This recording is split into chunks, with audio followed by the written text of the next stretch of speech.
Hey team, today we're going to be looking at our Texas Kia data, and we're just going to be mainly focusing on the phonemic awareness part, especially the spelling section where the kids had to go in and spell the CVC words, okay? Our norms today is, in this meeting, we're just going to focus on instruction.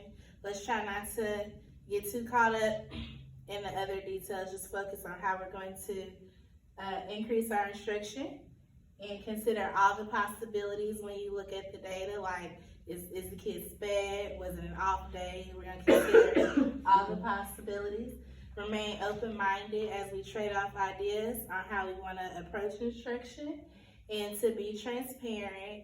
Let's just be honest about what we have in our classrooms. That's the best way data-driven instruction will work, is if we're being open and transparent with each other to ensure student success, okay? Our targets for improvement, we're going to use the data from Texas Kia, and we're going to look at the difficulty the students are having with the spelling and decoding areas. And so we really want to focus on increasing student knowledge in decoding and spelling CVC words. We're not going to look at CVCE words or CVCC. I got some water. You can just focus on the CVC, okay? The TICs we're going to be looking at today are K2A, X, segmenting spoken one-syllable words into individual phonemes. So when we see cat, we want to focus on them segmenting the phonemes to act. Identifying K2BI, identifying and matching the common sounds that letters represent. So we just want to make sure our students are learning their letters and their letter sounds. And on vowels, we want them to know long and short. But since we're just focusing on CVC today, those short sounds, making sure they know the short vowel sounds. And K2BII, using those letter sound relationships to decode. And the TIC is including the vowel consonant words CVC, CCVC, and CVCC, but today we're just focusing on CVC. All right. So in our areas to focus on are segmenting the syllables, the letter sound relationships, and decoding and segmenting the CVC words. So this is just a screenshot of my data. It's a little hard to see, but I tested 12 kindergartners, and 6 out of 12 of my kindergartners are on track in this section of Texas Kia. So that's 50% of my students were right on track, whereas the other 50% were having a hard time. That's like, some of them could get the beginning sound and the end sound, but not the middle. Some could just get the beginning. Y'all seeing some of the same things? Yeah. Yeah? Yeah, ending sound has definitely been a little difficult for my friends. Okay. You seeing some of the same things? Yeah, that middle sound, they're having a hard time catching that. Okay. So that's what my data show in the spelling area. And I got some examples. This is my student exemplar for my high student. He mastered all of them. He was able to segment it all. And I noticed when he was taking it, he was saying the sounds out loud. So when he saw hat, he went at, and was able to go in and decode that way and write it. This is my middle student, my student that's right in the middle on the bubble. He was able to get some of those familiar words, especially we work a lot with word families, and so he's very familiar with the at family, and he did really good on pot. But he was having a hard time on log and fin, especially with the EI sound. A lot of my students get those confused. Yes. So when he got to fin, he put the eh instead of the I. And then on log, he used instead of ah. So I noticed that quite a few of my students have a hard time distinguishing between I and E. And he had a hard time with O and U. But on the other ones, he did a really good job. He was able to decode and sound them out.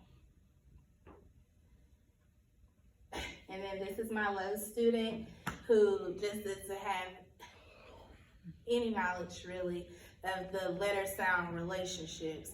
So I couldn't expect them to do very well in decoding if they're not understanding the relationships that letters and sounds have. in a way, they do Mhm.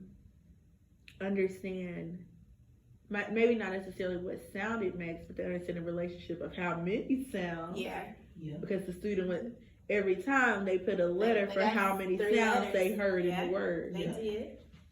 The student did indeed do that. And also on log and run, they understood first sound, Yep, they got that beginning initial sound. sounds. Mhm. So they were able to do that.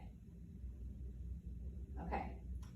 And so some things that we can reteach. This is a video I'll click on for us to watch. It's a reteach exemplar. But after looking at this data, some things I've done to help this low student is we've just been going back over our letters and letter sounds every day and using visual phonics to make sure they understand those sounds. Like A says A and A says A, B says B. So that's something I've implemented more. We do it every morning for circle time, but I've implemented it more in this low level group. Working on that just to make sure they understand the letter and sound relationships. And also I've done a lot more work on initial sounds because like they got it here.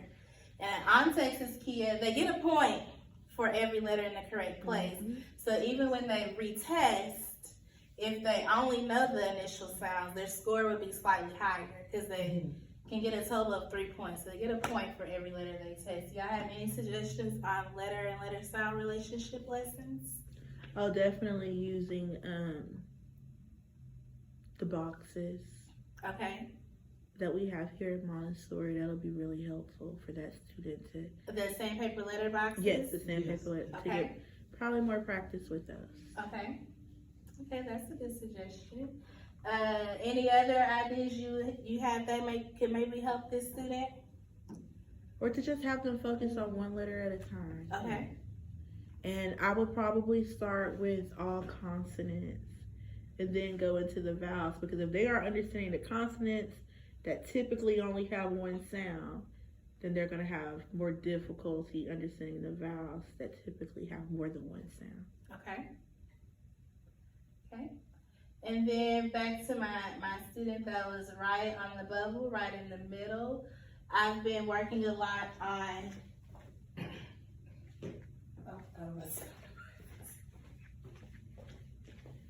Pink series with using the objects to build our CVC words. And I started using this, and so the students know that the vowel goes in the middle and that it's going to be blue using the movable alphabet. And it's kind of like Elkonin boxes, to where they can point to it. So I give them the CVC word, pig, when you hear first, pig. And then they can place their letters on here and then transfer it to their rug. So that's helping with that decoding the CVC words. And then also just doing phonemic awareness time during circle time. When, they're just listening. I did this in the hallway as well. I'll give them a CVC word and we'll break it apart. So rug, rug. And so I started implementing that. And hopefully when we retest, I'll be able to see results that it's helping here. So maybe if they'll see the picture next time around, log. And the students have actually already started using that strategy just in their reading. Mm-hmm. When they come across the word they don't know, they'll break it apart and blend it. Because we have a break apart and blend it song. Y'all have suggestions for decoding CVC words? I think that one thing in Montessori we do is we often mix up the word families. It may be helpful for a student in that middle position to see more words within the word family. Like it might be easier for them to create the word log when they see og more often, create the word fin when they see in more often. That is true. Okay. Because I think when it's always a constant mix, Really? they only know how to spell log because you only have that object. Of the log. But when you give them a frog, it's like, "Wah!" That's true. Yeah. That's true. So they should implement more word family words, Yeah. have them more familiar with the other words. Okay. I can see that helping as well. Alrighty. And before we close, this is just a reteach exemplar that maybe we can all use. in our classrooms to help. Maybe. Well, there's Okay. a will, there's a way. I didn't realize how many mistakes I was making in English until I started to use Grammarly. It's like having a proofreader. Hey everyone, in today's video, we are talking CV. Okay. She's gonna tell us that we're doing CBC words and show us Like this. So for kindergarten or first grade, or again, students that are working on CBC words, I might have them have one of these at their spot when they come over, and they will simply go to each square, and they can either, or do both, they can either say the letter B, C, T, S, P, N, or they can say the sound. I would probably have them do both, or if Okay, anything, so that's focus on helping the with the sound. letter sound So- relationships. Okay. You get it. So this would just be something that I would have them do until I come over to the table. Now, you don't necessarily have to have a little sheet like this for each of your students. I have these alphabet. She's just showing us a little sound chart that she uses to help with the letter sound relationships, and I can see you guys this link so we can look over it, but we gotta go pick up our kids. Thank y'all for coming. Thank Thank you. you. Thank you.